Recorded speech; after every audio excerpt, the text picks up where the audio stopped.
নমস্কার বন্ধুরা, কীভাবে গাঠি শোল মাছের কাঁটা দিয়ে রান্না করতে হয় দেখুন। আমি গাঠি কেটে ধুয়ে পরিষ্কার করে নিয়েছি। এখানে শোল মাছ কেটে হলুদ মরিচ দিয়ে ভেজে নিয়েছি।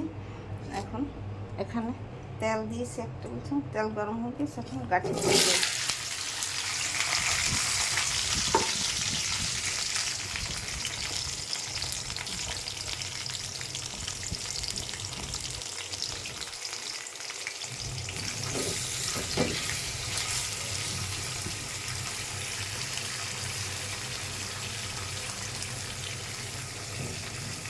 আদা চামচ হলুদ দিয়ে, আদা চামচ লবণ দিয়ে এটাকে ভেজে নিতে হবে। গাঠি ভাজা হয়ে গেছে। এখন জল দিয়ে দেবো পরিমাণ মতো।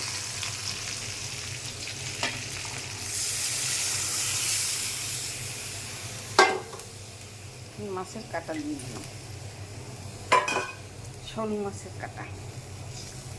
শোল মাছের কাঁটা দিয়ে রান্না করলে খেতে খুব দুর্দান্ত স্বাদ হয়। গাঠি, কচু সব কিছু শোল মাছের কাঁটা দিয়ে রান্না করতে। এখানে ধনিয়া গুঁড়ি, জিরা গুঁড়ি, হলুদ গুঁড়ি, মরিচ গুঁড়ি, লবণ এক চামচ।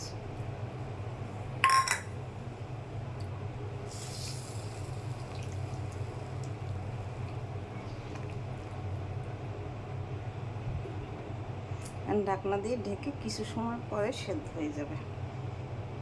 নামানোর আগে তেল ফোড়ন, জিরা ফোড়ন দিয়ে নামিয়ে নেব। নামানোর আগে আমি এখন একটু তেল ফোড়ন দিয়ে দিছি, জিরা ফোড়ন দিয়ে দেখানো হয় না সেটা। আপনারা তেল এক চামচ দিয়ে তেলটা গরম হলে জিরার পরিমাণ মতো দিয়ে গাঠির মধ্যে দিয়ে দেবেন, তাহলে তৈরি হয়ে যাবে গাঠি। আমার গাঠি রান্না তৈরি হয়েছে। শোল মাছের কাঁটা দিয়ে গাঠি রান্না খুব সুস্বাদু হয় খেতে। আপনারা এরকম ঘরে তৈরি করে রান্না করে খেয়ে দেখবেন, খেতে অনেক সুস্বাদু লাগবে।